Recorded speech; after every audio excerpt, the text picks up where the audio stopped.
여호수아 7장 6절에서 15절까지의 말씀입니다. 살아계신 하나님의 말씀입니다. 우리 한 절씩 교독하고 마지막 15절은 함께 읽도록 하겠습니다. 여호수아가 옷을 찢고 이스라엘 장로들과 함께 여호와의 궤 앞에서 땅에 엎드려 머리에 티끌을 뒤집어 쓰고 저물도록 있다가 이르되 슬프도소이다. 여호와여 어찌하여 이 백성을 인도하여 양 건너게 하시고 우리랑 우리 사람이 하시나이까. 우리가 요단 저쪽을 만족하게 거주하였으면 더 좋을 뻔. 주여, 이스라엘이 그 원수 앞에서 돌아섰으니 내가 무슨 말을 하오리이까. 가나안 사람들과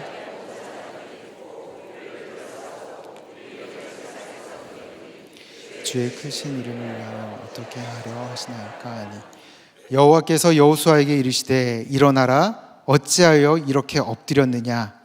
이스라엘이 범죄하여 내가 너희에게 명한 나의 언약을 어겼으며 또한 그들이 온전히 바친 물건을 가지고 도둑질을 하며 속이고 그것을 그들의 물건 가운데 두었느니라. 그러므로 이스라엘 자손이 그들의 원수 앞에 능히 맞서지 못하고 그 앞에서 돌아섰나니 이는 그들도 온전히 바친 것이 됨이라. 그 온전히 바친 물건을 너희 중에 멸하지 아니하면 내가 다시는 너희와 함께 있지 아니하리라. 너는 일어나서 백성을 거룩하게 하여 이르기를 너는 내일을 위하여 스스로 거룩하게 하라. 이스라엘 하나님 여호와의 말씀에 이스라엘아 너희 가운데 온전히 바친 물건이 있나니 너희가 그 온전히 바친 물건을 너희 가운데서 제할 때까지는 내 원수들 앞에서 능히 맞서지 못하리라. 너희는 아침에 너희 지파대로 가까이 나오라. 여호와께 뽑히는 그 지파는 그 족속대로 가까이 나올 것이요 여호와께 뽑히는 족속은 그 가족대로 그 가까이 나올 것이요 여호와께 뽑히는 그 가족은 그 남자들이 가까이 나올 것이며. 함께 읽겠습니다. 온전히 바친 물건을 가지고 뽑히고 불사르되 그의 모든 소유를 그리하라. 이는 여호와의 언약을 어기고 이스라엘 가운데서 망령된 일을 행하였음이라 하셨다 하라. 아멘. 네, 오늘도 또 호산나 수요예배에 나오신 모든 성도님들을 주님의 이름으로 축복하고 환영합니다. 아까 앞에서도 이야기했듯이 사실 지금 참 많은 곳들이 휴가로서 여행을 가기도 하고 휴가의 시간들을 보내는 시점들인데 또 이렇게 교회에 와서 함께 예배드리는 우리 성도님들과 함께 말씀을 나눌 수 있어서 참 좋습니다.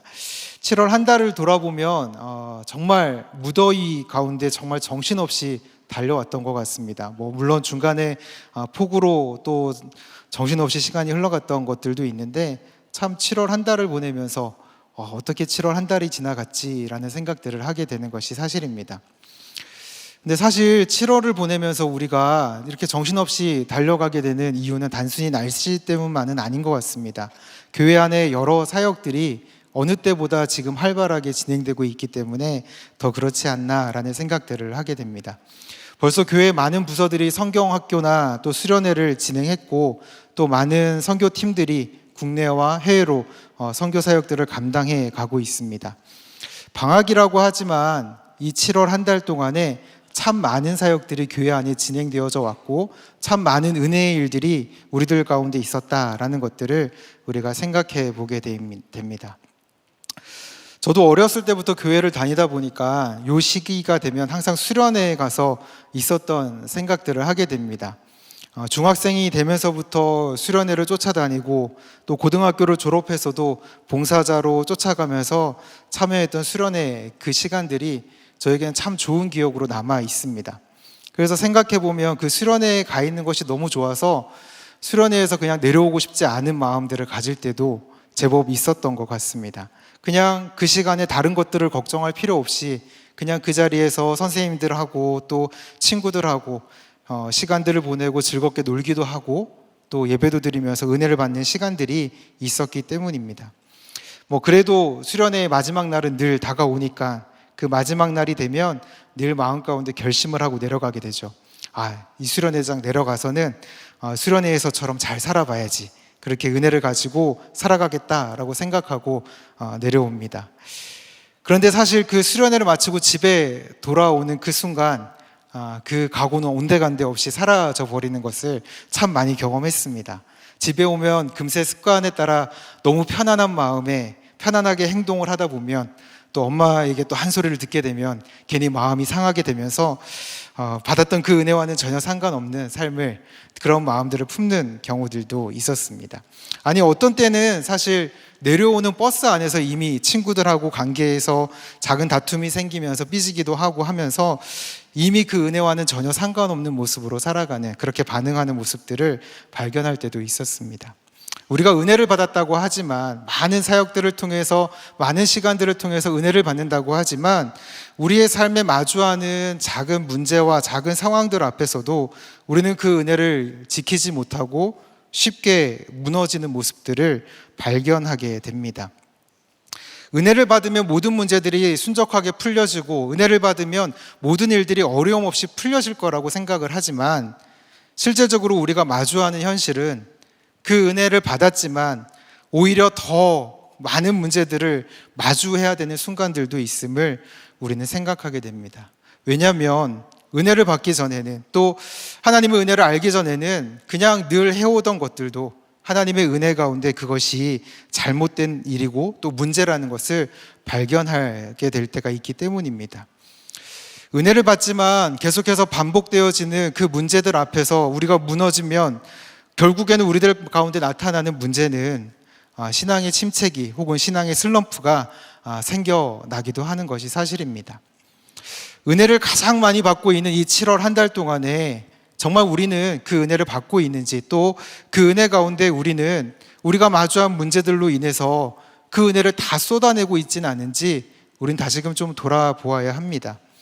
이런 상황 가운데 우리가 마주한 문제들, 우리가 마주한 이 상황들 가운데 어떻게 해가야 할지 오늘 말씀을 통해서 우리는 함께 좀 생각해보고 나누었으면 좋겠습니다. 오늘 말씀에 등장하는 여호수아는 모세의 뒤를 이어서 이스라엘을 이끌고 가나안 땅을 차지하기 위해서 그 일들을 이끌어가던 리더로서 세워진 사람이었습니다. 여호수아는 이스라엘 백성들을 이끌고 가나안 땅에 들어와서 여러 가지 놀라운 일들을 이미 경험했습니다. 오늘 말씀 앞서에는 그 큰 성이라고 하는 여리고 성도 함락시키며 놀라운 승리를 경험하고 하나님의 은혜를 경험하며 승승장구해 가던 이스라엘 백성들이었습니다. 그런데 이들 앞에 한 가지 문제가 생겼습니다.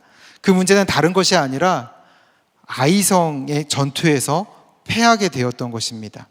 아이성은 사실 별 볼 일 없는 성이었어요. 그 이름의 뜻 자체도 폐허라는 뜻을 가지고 있을 만큼 사실 이 아이성은 그렇게 눈여겨보지 않는 성이었습니다. 여호수아는 정탐꾼을 보내서 그 땅을 정탐하고, 그 땅을 정탐한 결과 우리 모두가 올라갈 필요가 없이 3,000명 정도만 올라가도 우리가 넉넉히 이길 수 있습니다 라고 이야기하며 그렇게 전투를 시작했습니다. 그런데 그들의 생각과 다르게 그 전투에서 이스라엘은 패하게 되어지고, 그 가운데 그들의 마음이 완전히 물처럼 녹아버렸다라는 것을 오늘 말씀은 우리에게 보여주고 있습니다. 사실 이 패배는 이스라엘에게는 되게 중요한 문제가 되어집니다. 왜냐하면 지금까지 계속해서 승승장구해오던 이스라엘 백성들을 두렵게 여기던 가나안 땅의 사람들이 이 일로 인하여서 오히려 이스라엘 백성들의 그러한 약함을 보게 되어지고, 이스라엘 백성들을 두려워할 필요가 없다라는 생각들을 하게 되어지며, 오히려 그들을 둘러싸서 그들을 두렵게 만들 수 있는 그러한 상황들이 되었기 때문입니다. 그리고 내부적으로도 그들 안에서 나타나는 모습은 너무나도 두려움 가운데 어쩔 줄 몰라 하고 있는 모습들을 보여주고 있습니다. 오늘 말씀의 앞부분 5절에서는 백성들의 마음이 이미 녹아서 물처럼 되었다라는 것들을 우리에게 말씀해 주고 있는 것들을 보게 되어집니다.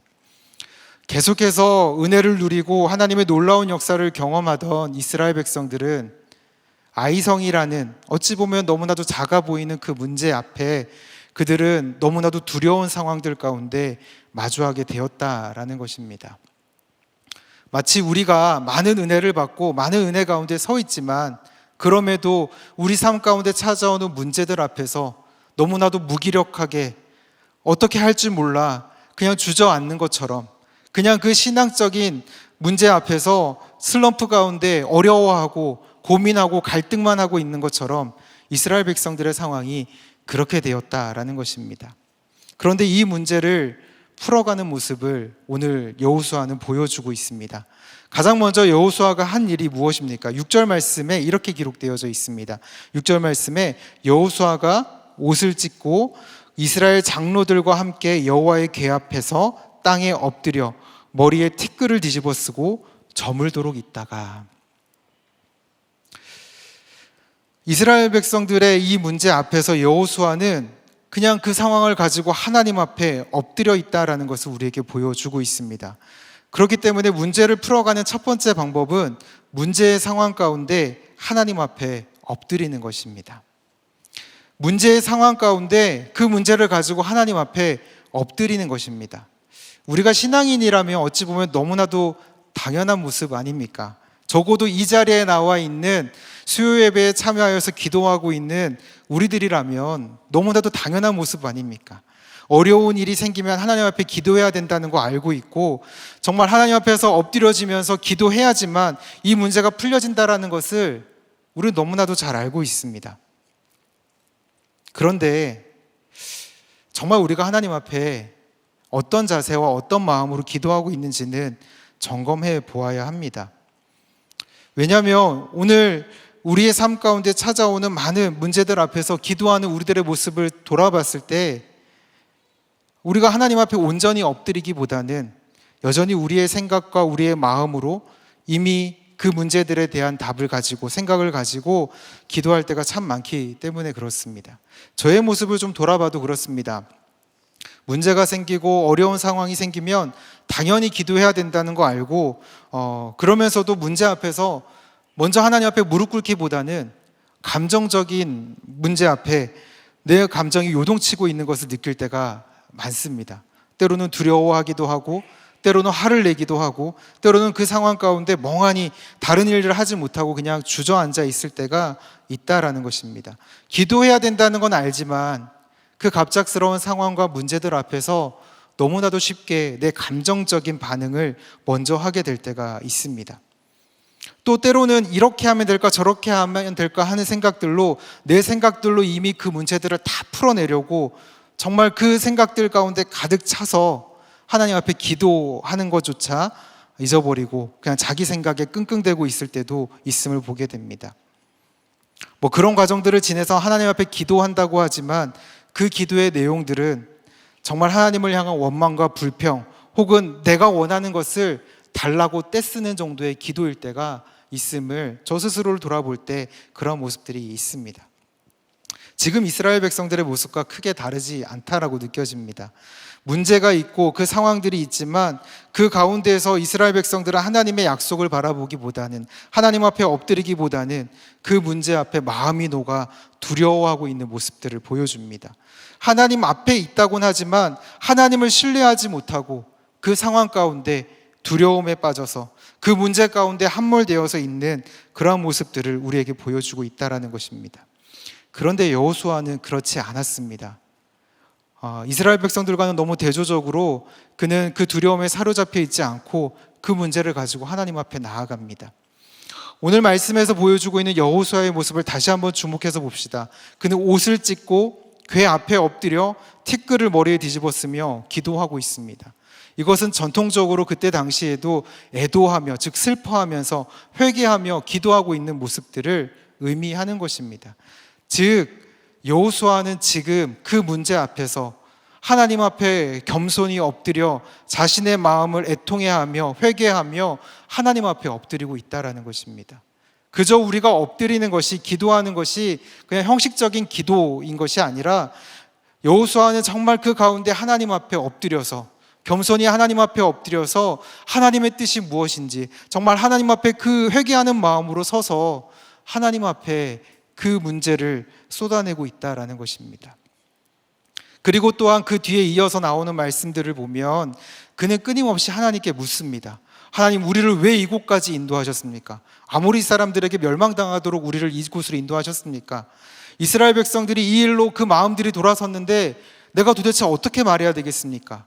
대적들이 둘러 진을 칠 것인데 하나님, 이 일들로 인해서 하나님의 이름이 무너진다면 도대체 어떻게 하시겠습니까? 하며 하나님께 계속해서 묻고 있습니다. 어떻게 보면 원망하는 듯, 아쉬운 듯, 그렇게 하소연하는 듯 느껴질지 모르지만 여호수아는 그 문제를 가지고 자신의 답을 정해놓고 하나님 앞에 이야기하는 것이 아니라 하나님의 뜻이 무엇인지를 묻고 있습니다. 하나님께서 도대체 이렇게 하시는 이유가 무엇인지를 묻고 있습니다. 우리의 기도도 그러해야 합니다. 우리가 정해준 답을 이루어 달라는 기도가 아니라 계속적으로 하나님의 뜻이 무엇인지, 지금 내가 마주한 이 환경과 상황들 가운데에서 하나님께서 정말 원하시는 것이 무엇이고 하나님께서 어떠한 일들을 이루기 원하시는지 우리는 그것을 기도하고 간구해야 한다라는 것입니다. 그리고 여호수아의 기도의 또 다른 특징은 그는 저물 때까지 기도했다라고 이야기하고 있습니다. 더 정확하게는 하나님께서 응답하실 때까지 여호수아는 기도를 끊지 않고 그 자리에 머물러 기도하고 있는 것을 보여줍니다. 하나님 앞에서 정말 그 답을 얻을 때까지 여호수아는 간절히 하나님 앞에 엎드려서 하나님의 그 응답을 기다리고 있었습니다. 우리의 모습을 한번 돌이켜 봅시다. 정말 우리가 여호수아와 같이 하나님 앞에 그렇게 기도했던 적이 언제였는지, 정말 하나님 앞에 우리의 마음을 다해서 정말 나의 모든 것이 하나님 앞에 정말 애통하는 마음으로, 회개하는 마음으로 엎드려져서 하나님의 뜻이 무엇인지 물으며 하나님의 그 응답이 있을 때까지 정말 그렇게 간절히 기도했던 우리들의 그 시간들이 언제인지 우리 다시 한번 점검해보고 돌아보아야 합니다. 그냥 생각으로만 말하는 기도가 아니라, 내가 원하는 답을 정해두고 하는 기도가 아니라 진심으로 하나님 앞에 엎드려서 하나님의 뜻이 무엇인지를 묻는 그 기도가 우리 안에 있어야 한다라는 것입니다. 여호수아의 그 간절한 기도의 시간이 얼마나 흘렀는지는 모르겠습니다. 그런데 하나님께서는 여호수아에게 말씀하십니다. 10절 말씀에 이렇게 기록되어져 있습니다. 여호와께서 여호수아에게 이르시되 일어나라, 어찌하여 이렇게 엎드렸느냐. 하나님께서는 엎드려 있는 여호수아를 찾아오셔서 그에게 말씀하십니다. 일어나라고 말씀하십니다. 여호수아가 그 한나절을 그렇게 기도하면서 정말 얼마나 되는 시간인지 모르지만 그렇게 하나님 앞에 기도하는 그 시간들 동안 여호수아는 포기하지 않고 끝까지 기도하고 하나님의 뜻을 구하며 나아갔습니다. 더딘 것 같고 너무나도 이 일들이 이루어지지 않을 것 같고 응답이 없을 것 같은 그때 하나님께서는 그 백성들의 기도를 들으시고 아무리 더딘 것 같아도 응답하시고, 아무리 우리가 그렇게 간절함으로 나아갔을 때 우리가 이해하지 못할 그러한 방법들로 우리에게 말씀하신다라는 것을 우리는 잊지 말아야 합니다. 하나님 앞에 진솔하게 나아가 그 뜻을 묻고 그 계획을 물을 때 우리 하나님은 우리에게 말씀하십니다. 때로는 우리가 원하는 답은 아닐 수 있겠지만, 때로는 우리가 기대하는 그때는 아닐 수 있지만, 우리가 오늘 말씀을 통해서 분명하게 기억해야 되는 것은 우리가 그렇게 하나님 앞에 나아갔을 때 하나님은 우리의 간구를 들으시고 응답하시는 하나님이시라는 것입니다. 여호수아는 그 문제 앞에 함몰되어 있지 않았습니다. 그 문제 앞에서 이스라엘 백성들과 같이 그 마음이 녹아내려 두려워하고 있지 않았습니다. 그 문제를 가지고 하나님 앞에 나아가 겸손히 하나님의 뜻을 묻고 하나님의 그 응답을 온전히 듣고자 하였습니다. 그리고 하나님의 응답하실 때까지 기도하였습니다. 이것이 우리에게 필요한 모습입니다.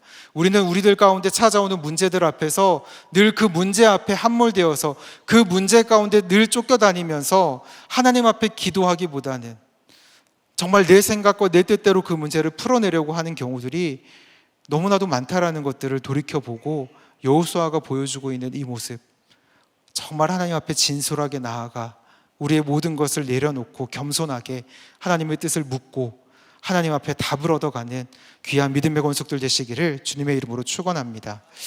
또한 오늘 말씀에서 보여주는 두 번째 모습이 있습니다.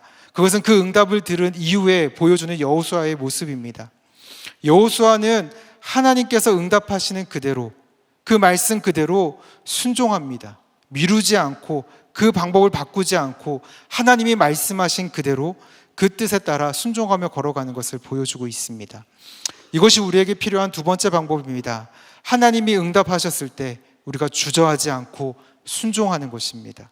하나님이 우리에게 말씀하셨을 때 우리가 그 말씀에 귀를 기울이고 그 말씀을 따라 행해야 한다라는 것입니다. 우리 생각에는 이게 더 좋아 보이고 우리가 보기엔 이게 더 좋은 방법 같고 이게 더 옳아 보인다라고 생각할지 모르지만 하나님이 말씀하셨을 때 그 말씀에 순종하며 나아가는 모습이 우리에게 필요하다라는 것입니다. 왜냐하면 우리는 기도하는 것까지는 잘합니다. 사실 기도하는 것까지는 해요. 급하니까 해야 되니까 합니다. 그러나 내 생각과 다른 하나님의 응답이 주어졌을 때 우리는 그 자리에서 주저하거나 머물 때가 훨씬 더 많습니다. 하나님 말씀에 하나님의 응답을 기다리고 하나님 말씀을 듣기를 원한다 하지만 그 말씀 앞에 순종하지 못하는 모습이 우리에게 나타날 때가 있다라는 것입니다. 사실 지금 여호수아와 이스라엘 백성들이 마주한 상황도 이스라엘 백성들의 불순종 때문에 벌어진 일이지 않습니까? 아간이라는 한 사람이 하나님의 말씀에 순종하지 않고 그 여리고 성의 모든 것들을 진멸하라 하였지만 아간은 자신의 욕심에 따라 그것을 숨기고 그것을 감추는 죄를 범합니다. 하나님 말씀에 불순종하는 모습들을 보여준 것이죠. 그것 때문에 하나님께서는 이스라엘 백성들이 대적들과 싸워도 이기지 못할 거라고 하나님은 계속해서 말씀하십니다. 그들에게 있는 죄의 문제를 드러내시는 것입니다. 여호수아가 기도했던 이유는 지금 아이성에서 전쟁에서 패하면서 나타난 문제 때문이었는데 하나님은 그렇게 기도하는 여호수아에게 말씀하시는 것은 그 문제를 어떻게 풀어간다, 그 문제가 이제 전쟁에서 어떻게 해야 된다, 이것들을 가르치시는 것이 아니라 그 안에 숨겨져 있던 죄의 문제를 드러내신다라는 것입니다. 하나님 앞에 그렇게 기도하며 나아갔을 때 하나님이 응답하시는데 단순히 우리가 생각하기에는 이 문제를 어떻게 풀어서 어떻게 전쟁을 해서 어떻게 이길 수 있을지 그것을 말씀하실 것을 기대하는데 하나님은 오히려 그들이 진짜 패한 이유, 그들이 정말 넘어졌던 이유를 이야기하시면서 그 아간의 죄, 그 안에 있는 숨겨져 있는 죄의 모습들을 드러내시는 것입니다. 그리고 그것을 끊어내라 말씀하십니다. 여호수아는 그 일들을 끊어내는 과정들을 우리에게 보여주고 있습니다. 오늘 본문 다음에 나오는 16절 말씀에는 이렇게 기록되어져 있습니다. 이에 여호수아가 아침 일찍 일어나서 이스라엘을 그 지파대로 가까이 나오게 하였더니 유다 지파가 뽑혔고, 아침 일찍 일어나서 하나님의 말씀대로 그 일들을 행합니다. 우리가 읽었던 것처럼 하나님께서는 이제 이들 중에 가까이 나오게 해서 그 가운데 잘못한 사람이 누구인지를 찾아내서 그 모든 것들을 불태우고 없애라고 말씀하셨습니다. 여호수아는 이 일에 대해서 지체하지 않고 아침 일찍 일어나 그 말씀대로 그 뜻대로 순종합니다. 머뭇거리지 않고 하나님의 말씀대로 행하고 있다는 것을 우리에게 보여주고 있습니다. 아간의 죄를 드러내어서 그것을 벌하기까지 여호수아는 거침없이 그 말씀에 순종해서 행하였습니다. 그렇게 순종한 여호수아에게 하나님은 8장 1절에서 이렇게 말씀하십니다. 여호와께서 여호수아에게 이르시되 두려워하지 말라, 놀라지 말라. 두려워하지 말라, 놀라지 말라. 하나님께서 여호수아에게 처음 찾아와서 말씀하셨던 것처럼 다시금 여호수아에게 말씀하시면서 두려워하지 말라고, 무서워하지 말고 놀라지 말라고 말씀하시면서 아이성 전투에 임하고 승리하게 될 것을 약속하십니다. 여호수아는 그 삶에 마주한 문제들 앞에서 그냥 이스라엘 백성들과 같이 그 마음이 녹아내려 두려워하고 있는 것이 아니라 하나님의 말씀, 하나님 앞에 기도하고 그 응답 가운데 순종함으로 이 문제를 풀어가는 것을 우리에게 보여주고 있습니다. 사실 여호수아가 이 일들을 순종하는 것은 어찌 보면 우리가 너무나 당연하게 여길 수 있지만 하나님 앞에서 이 답을 듣고 이 일들을 진행해가는 것은 두려워하고 있는 이스라엘 백성들에게 이 일들을 이야기하고 이 과정들을 진행해가는 것은 사실 쉽지 않은 일이었습니다. 여호수아의 이해에는 이것이 맞지 않았을 수도 있습니다. 그러나 하나님이 말씀하셨을 때, 하나님이 응답하셨을 때 여호수아는 머뭇거리지 않고 그 일에 순종하며 나아가는 것을 보여줍니다. 우리에게도 그러한 모습이 필요합니다. 하나님이 말씀하셨을 때, 하나님이 우리에게 말씀하실 때 우리는 그 말씀에 순종해야 합니다. 그리고 하나님께서 우리가 기도할 때 단순히 우리 눈에 보이는 그러한 문제가 아니라 정말 그 근원에 감춰져 있는 죄의 문제, 그 근원에 감춰져 있는 근본적인 문제가 무엇인지를 우리에게 드러내실 것이며 그 문제를 끊어내라고, 그 문제를 풀어내라고 말씀하실 것입니다. 그때 우리는 순종하는 삶을, 순종하는 모습들로 머뭇거리지 않고 그 일들을 감당해 가야 합니다. 우리가 계속 묵상하고 있는 히브리서 말씀에 순종에 대한 이야기를 하면서 이런 표현을 합니다. 히브리서 3장 18절과 19절에 보면 안식에 들어오지 못하는 자들이 순종하지 않았다라고 이야기하면서 그것과 연결해서 19절에는 믿지 않아서 안식에 들어가지 못했다라는 것을 이야기합니다. 순종하지 않았다는 것과 믿지 않았다라는 것을 동일한 의미로 사용하고 있는 것을 우리는 보게 되어지죠. 순종을 한다는 것, 그것은 하나님을 향한 믿음과 연결되어진다라는 것을 우리는 생각할 수 있습니다. 하나님을 향한 믿음을 가졌다면, 하나님을 향한 분명한 신뢰를 가지고 있다면 우리들 안에 반드시 나타나야 되는 삶의 열매는 순종이라는 것입니다. 하나님을 정말 우리가 신뢰하고 있고 그 음성에 귀 기울이고 있고 그 계획을 신뢰한다면 우리는 그 뜻에 순종하며 나아가는 것이 당연하다라는 것입니다. 은혜를 받았지만 우리는 여전히 우리의 삶 가운데 찾아오는 많은 문제들을 마주하게 됩니다. 예상치 못한 건강의 문제를 마주할 때도 있고요. 관계의 문제, 상황의 문제, 진로의 문제들, 여러 문제들을 마주할 때가 있습니다. 어찌 보면 은혜를 받았기 때문에 무감각하게 지나가던 죄의 문제가 우리들의 삶 가운데 가장 깊숙이 들어와 있음을 보게 될 수도 있습니다. 그때 우리가 그 문제를 바라보면서 그 문제에 함몰되는 것이 아니라 그 시선을 하나님께로 향하고 하나님께 엎드려서 하나님의 뜻이 무엇인지를 물어야 합니다. 오늘 이 밤이 그렇게 기도하는 시간들이 되었으면 좋겠습니다. 하나님이 응답하실 때까지 우리가 마주한 이 문제들 앞에서 하나님의 뜻이 무엇인지를 묻고 하나님의 계획이 무엇인지를 묻고 하나님이 원하시는 일들이 무엇인지를 물으며 하나님의 뜻을 구하는 그러한 기도의 시간이 되기를 간절히 소망합니다. 그리고 그때 하나님께서 우리에게 드러내시는 것들이 있다면 지체하지 말고 순종했으면 좋겠습니다. 머뭇거리고 계산하고 상황 살피다 보면 우리는 그 순종의 기회들을 너무나도 쉽게 놓치게 되는 것을 보기 때문입니다. 그래서는 우리의 삶의 문제가 전혀 풀리지 않습니다. 정말 우리의 삶의 문제가 풀리길 원한다면 우리의 삶이 다시금 하나님 앞에서 회복되어서 하나님께서 약속하신 은혜를 누리며 살아가기를 원한다면 우린 다시금 하나님 앞에 엎드려야 하고 그 하나님의 뜻에 순종하는 삶을 살아가야 하는 것입니다. 우리가 빠진 이 문제, 영적인 침체, 여러 상황들의 문제들은 세상의 문제도 아니고 하나님의 문제도 아니고 결국 내 안에 있는 불순종과 내 안에 나도 모르게 찾아 들어오고 틈을 노리고 들어온 그 죄의 문제에 무방비하게 뚫려버린 우리의 연약함 때문임을 우리는 다시금 돌아보아야 합니다. 그래서 다시금 우리는 오늘 이 밤에 또 함께 기도해가면서 하나님이 정말 내 삶에 마주하고 있는 문제들 가운데 하나님의 뜻이 무엇인지 그 계획이 무엇인지를 묻고 그 뜻에 따라 풀려지기를 간구하며 나아갈 수 있는 오늘 이 시간이 되기를 간절히 소망합니다. 우리 함께 좀 찬양하기 원합니다.